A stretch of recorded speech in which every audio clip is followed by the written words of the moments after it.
Hey everybody, and welcome to Jack of No Trades. You may notice that my voice sounds weird in these intros. It's because I read a script because I need a script to do these intros. I don't use it during the podcast, but during this, I need it. So anyway, I'm going to get back to my script.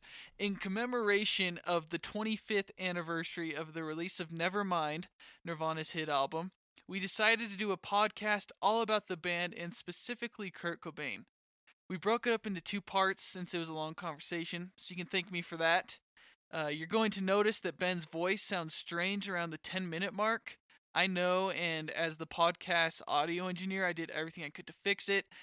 Basically, Ben sucks at recording and recorded at a slower refresh rate than me and our guest, Joe. So his voice sounds low and super weird, but I think it'll grow on you after a while. It's kind of soothing. It's kind of like Darth Vader if he was white. Um, so I think you'll like it, and I hope you stick with the podcast because it's a really interesting conversation. All right, well that's the end of my script, so you guys can get on with your lives and the show. So enjoy this episode of Jack of No Trades. It's a two-parter. You're gonna love it, and let's go get into Nirvana.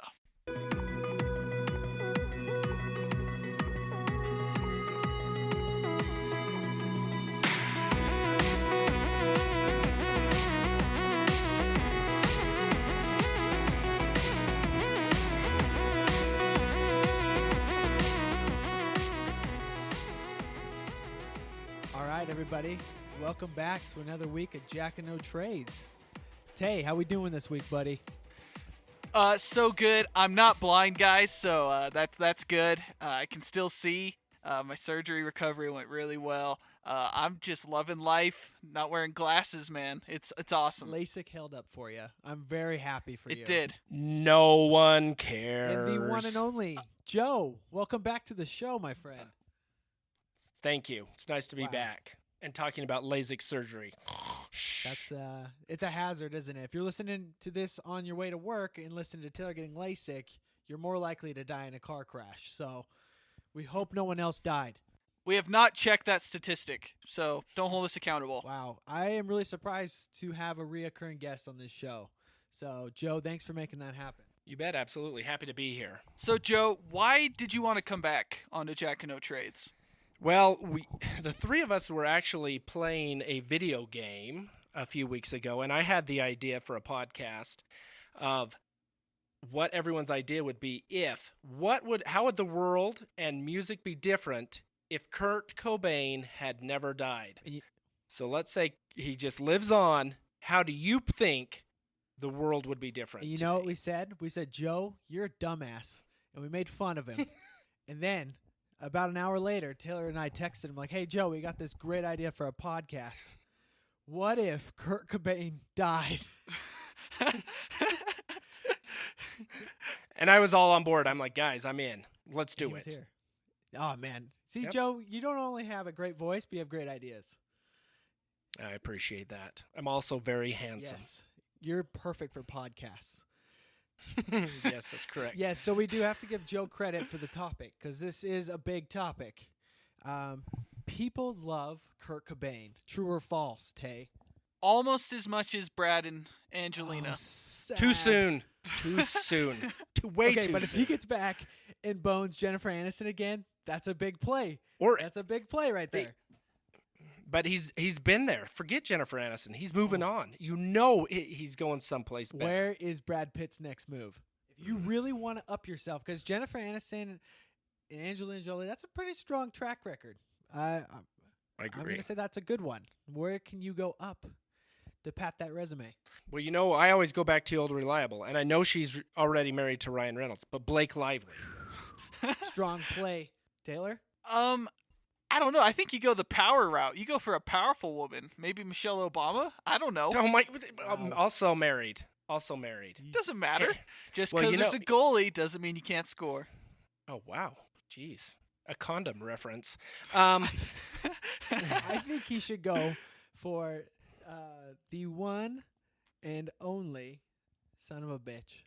She just left my mind. Oh my gosh. Well, while you think about it, you know he's got that new movie coming out with I don't know her name, but Talia Al Ghul from wow. Marianne Cotillard or whatever. Yes, Hey, but it's like I remember it that. comes out next month. Yeah, her maybe. This is Mr. and Mrs. Smith Part 2. I'm just throwing it out there. Ooh. I was gonna say I would. that the real power play here is Taylor Swift.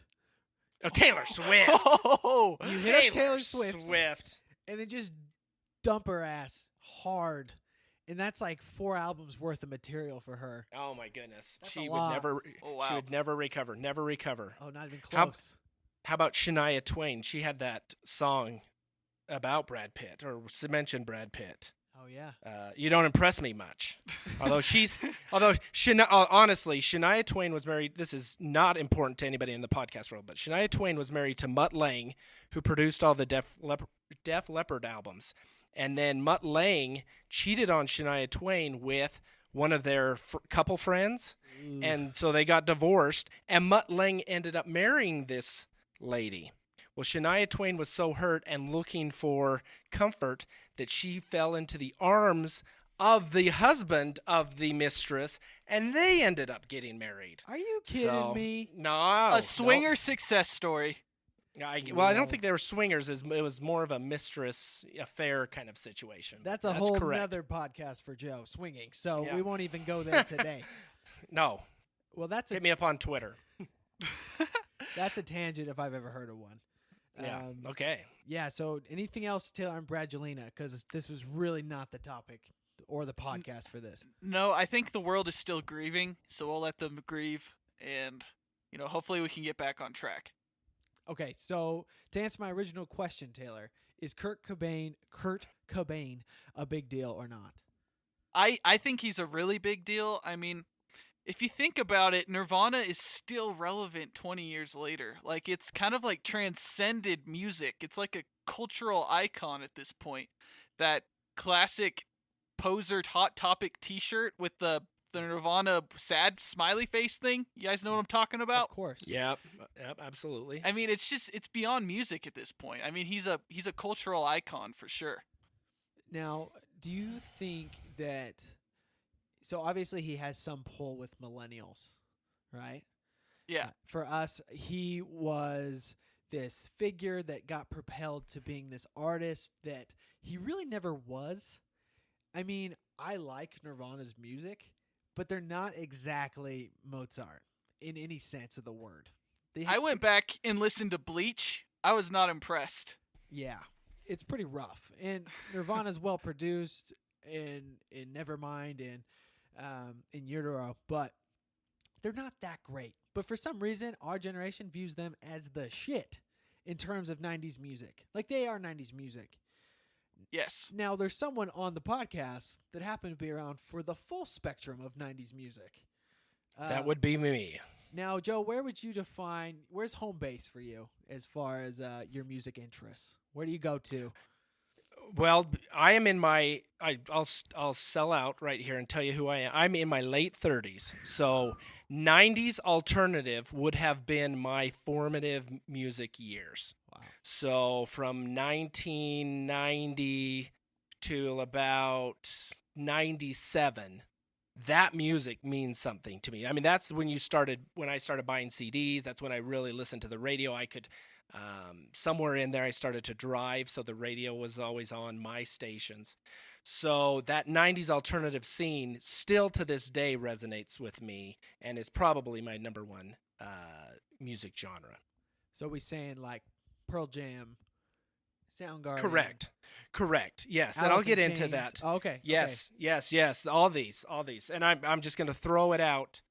I also really like Stone Temple Pilots, and Stone Temple Pilots don't get a lot of love. They don't. And this is the last time we'll throw that out. But I thought they were great as well. So all those bands that you named, are my wheelhouse. I'm going to say that Stone Temple Pilots were the grandfather of the band named Creed. So.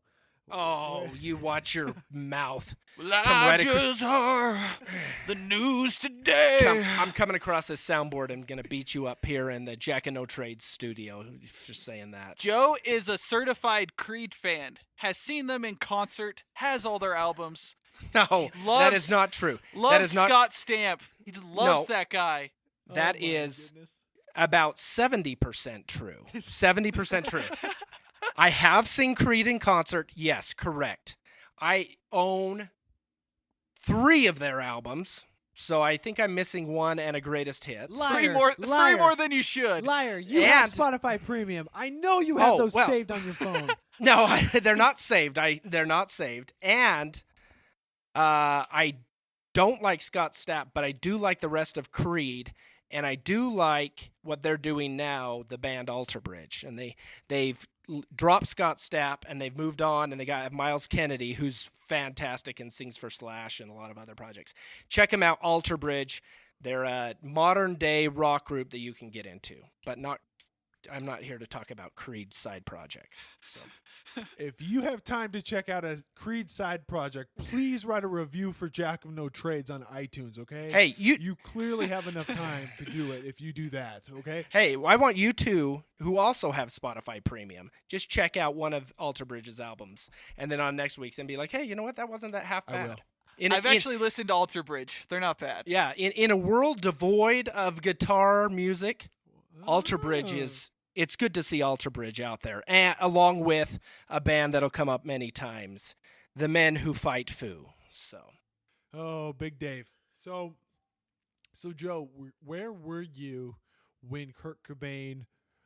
How should we phrase this? Because this is controversial in itself. oh, are we gonna start with me, or are you Oh, guys well, done? You're done with your view You know on what- Nirvana? You know what? We'll give our take because I think it'll be more powerful coming from you later. Sure. Sure. Taylor, do you remember when you heard about Kurt Cobain's death?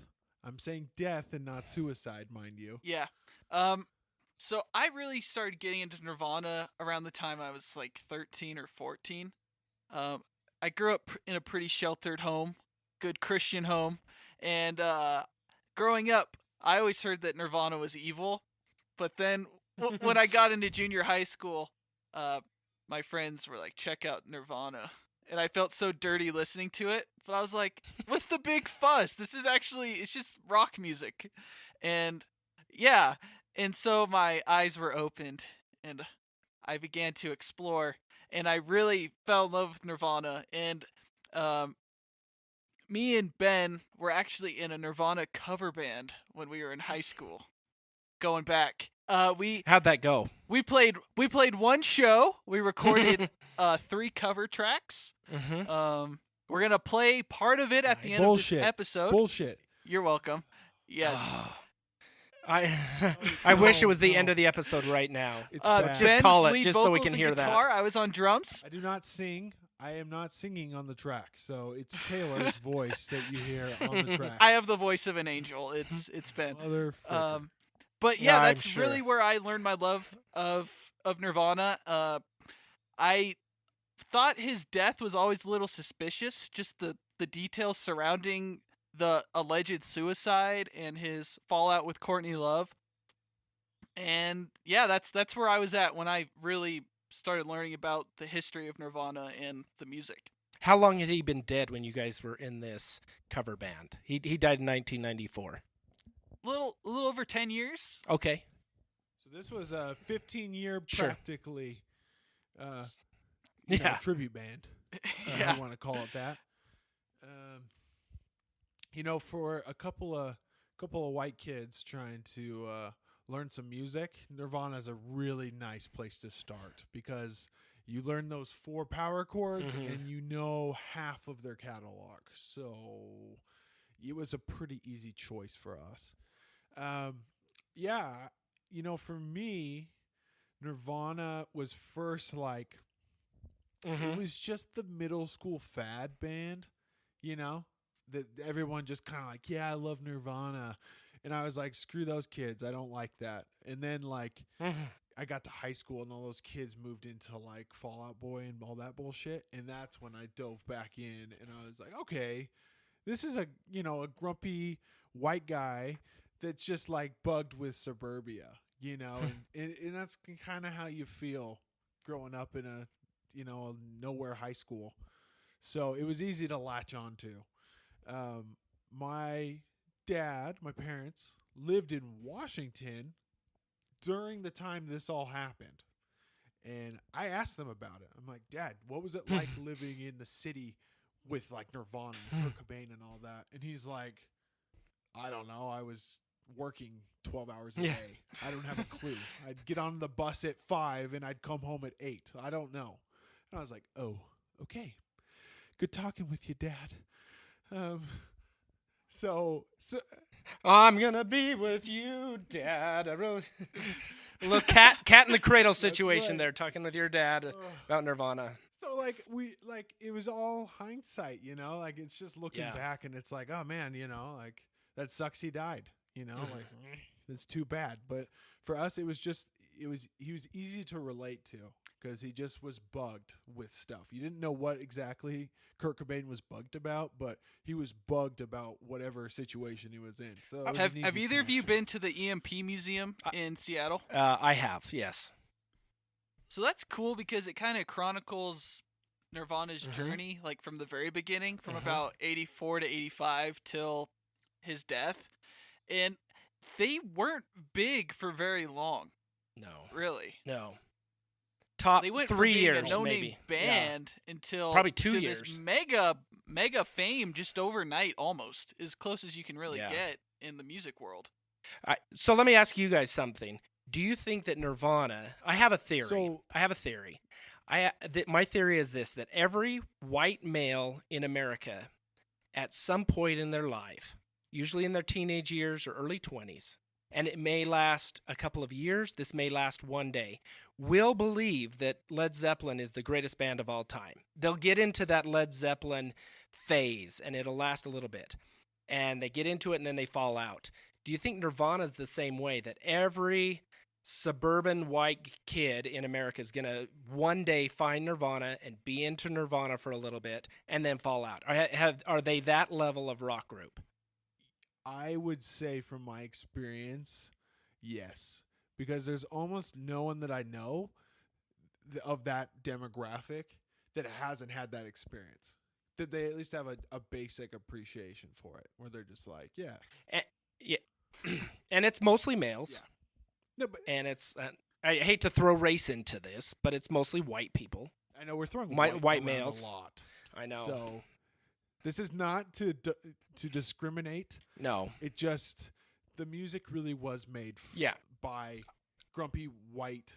Males. Yeah, Middle I don't class think that if you white went men. and watched a Nirvana concert video, you'd see a lot of minorities in the crowd or a lot of females. No. I think, Peak, yeah, maybe like the peak popularity time, right? yeah, in Utro Tour maybe, but probably definitely not Bleach. I feel like girls like to say they like Nirvana, but if you were to turn it on in the car, they'd be like, "We." I don't think I know one girl who likes Nirvana. I can't think of one. I can think of more Kansas City Chiefs fans than I can girls who are my Nirvana God. fans. But I think that shows the generation gap from our generation. Yeah, the millennial girls will interesting. say they like it for sure. Sure. For sure. What do you say, Tay? Yeah, I know several girls that are into that alternative music scene. But I think in deep down, they prefer their Carly Rae Jepsen. Hell yeah. Hell yeah. Come on, let's Yeah. be real. So Joe, what was it like being a part of that Nirvana boom? Because you were very aware Yeah, when they got big. I was. Yes, I was. So I'm going to start with his death, since you asked about hearing about the death, and I'm going to move backwards That's fine. and kind of bounce back and forth. So, This is like Memento now. sure, except way, way, way worse than Memento. So, and less interesting, and going to win a lot less awards. So, You're not going to blow my I'm mind. not. I'm probably not. No. April 5th, 1994, Kurt Cobain dies, or at least he is found, and the world hears that he's dead. I was in a hotel room hanging out with some friends. I think we must have been on some school trip or something. And my friend Jake came into the room, and he's like, guys, I got just horrible news. We're like, oh, what's up? And he's like, Kurt Cobain killed himself or died. I can't remember if we knew he had committed suicide at the time. And I remember trying for just a half second, thinking if we had someone in our class named Kurt Cobain, because that's how big at the time Nirvana was. They were a band, and you knew them, and you knew who Kurt Cobain was, but it wasn't that immediate name recognition. And then I'm like, oh yeah, that's the Nirvana guy. So that's a good measuring point for me of what Nirvana was, at least in my life. Remember, this is all opinions. Please don't blow us up on Twitter. Blow us up on Twitter, actually. Yeah. Okay, blow us up on Twitter. But that's how big Nirvana was. And so when I reflected on Nirvana and what this meant, that he was dead, Nirvana was weird at the time. They had those couple of hits, we remember, from their first album, and then they had In Utero. Of course, this is my 1994 self. But then they got really weird, and Kurt Cobain was the guy that was wearing a dress in interviews and on stage, and Kurt Cobain was the guy who was moody and wouldn't answer like Kurt Loder's questions on MTV, and would say stupid things, and it was annoying to watch.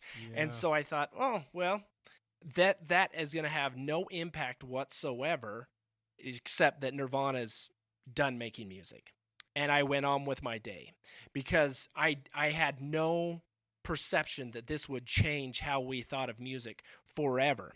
And it's well known that everybody gets more popular after they died. We've seen that recently when Prince died, and all of a sudden everybody was Prince's #1 fan. I have a friend who worked in a CD store back when there were CD stores, and behind the counter they had a Frank Sinatra box set that had, according to him, 30 or 40 discs, was several $100s. And people would come in and be like, hey, let me see that Frank Sinatra box set. And he'd hand it to them, and they're like, whatever, I'm not going to spend that money on it. And then Frank Sinatra died, and they sold that box set the next day. So everybody gets more popular after they've died, and just probably not to the magnitude. Well, I would say Jimi Hendrix probably got as big as Kurt Cobain did in death, where he's overblown and he's memorialized by people who were never into his music or I think it's interesting that like just the era, because MTV was your source of music. Absolutely. And like the beats on everyone. Absolutely. In fact, it was interesting because obviously there was not an alternative radio station around, because the music hadn't really burst out in the early 90s. I'm talking 90, 91. There was a station that would play like Tears for Fears and Oingo Boingo and that type of the drama kid music, if you will. Maybe some They Might Be Giants, that weird stuff.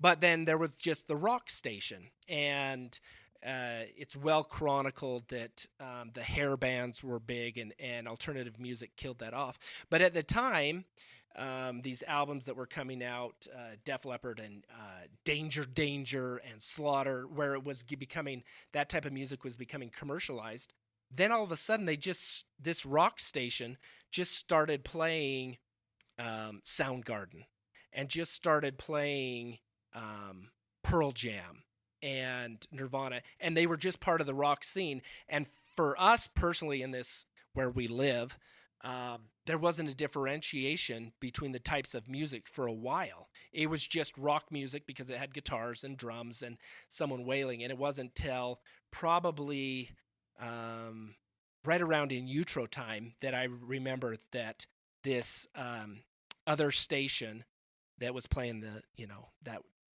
Oingo Boingo type music switched over and started playing exclusively what we now know to be alternative. But that's also I remember that that the station that was playing Metallica's Black Album would go from Nothing Else Matters to something from Alice in Chains, Dirt album. Right. Yeah. I think it's funny because if you look at Nirvana, okay, they had Nevermind, Mhm. right, Tay? And Nevermind is a hit, right? That's an album top to bottom. It's got hits all over it, right? And a baby dick. Okay. Yes. It's Yes. not the only one that does. Okay. Bleach, Taylor, you just listened to Bleach. How many songs on Bleach did you enjoy?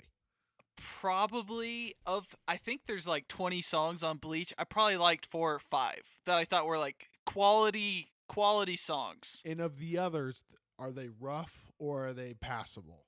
They're pretty rough, and I think it's kind of a stretch to call them a song. I'd call some of them more of a riff. I mean, they're all like a minute 50-second songs. Like barely, Right. it's just a riff, and I mean, there's some decent songs on there. But I had a question for you, Joe. Just Sure. talking about the Yeah. Before we fly off onto that, just so I can finish my point with you, Taylor. So you have Bleach, which is rough as shit, yeah, and then you get Nevermind, which is a hit machine. very clean, relatively Very speaking. clean.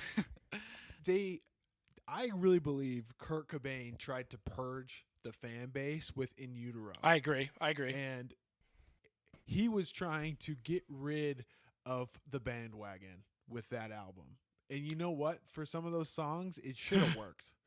But what was the time gap between In Utero going into his death?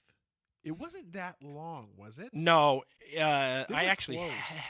Yeah, so I have some notes here, so I'm going to look like I'm an expert. In Utero was released September 21st, 1993, and Kurt dies April 5th, 1994. So about 7 months difference. Maybe not even that much. Six months and a week. Okay, so for sure, if that album had just carried on with him living, just a Mhm. normal album, lots of people would have just been like, I don't know if I'm into this band completely. Right. He dies. That's an album that everyone looks at and goes, I love that album. That's the best album. You know, like they really like. Right. It- And then just a few months later, MTV Unplugged comes out, and now Yeah. that's the Bible of everybody. And Exactly. and it's a good Unplugged. It's not the best Unplugged, but it's a good Unplugged. But it would not have sold nearly as many as it did had he lived. And they probably wouldn't have put it out that quick. They might have waited a year or two to put the album out. And that's why I get kind of bugged with Nirvana. I don't mind Nirvana's music. I like it. It's fine. But from a sonic quality and the difficulty that goes into this, like the actual music you hear, they're like 2 tiers below a band like Soundgarden or Pearl Jam. They're not even close. And yeah, and that's my question for you, Joe, is why did Nirvana's music stick? While, I mean, Pearl Jam and Soundgarden are regarded as good bands, but I personally think they're better than Nirvana. Way better. Way better. But why did Nirvana transcend and those bands didn't? Well, once again, I don't think at the time Nirvana did transcend those bands. They were just one of the group. Soundgarden's albums like Louder Than Love came out in '89, 2 years before Nevermind, and yeah. I think that's the same year Bleach came out, and Alice in Chains broke with Facelift in '90, and Pearl Jam's 10 came out in '91. That's Blood Sugar Sex Magic, the Red Hot Chilies. Yeah, I mean, so at the time they didn't transcend. They had hits, obviously, and we knew who they were, but they weren't the leader of the pack. In fact, Pearl Jam's 10 was the huge album of that time. Now, once again, this is me remembering it in my mind, and maybe that's because I liked Pearl Jam better. But it seemed to me like everybody had that Pearl Jam 10 cassette. Pearl Jam 10 is amazing. It is, but that's the one that we would hear on the radio. That's the one that everybody had. And then Nirvana just was a band you knew, and some people liked them and had their album, and some people didn't. And you bring up the Baby Dick.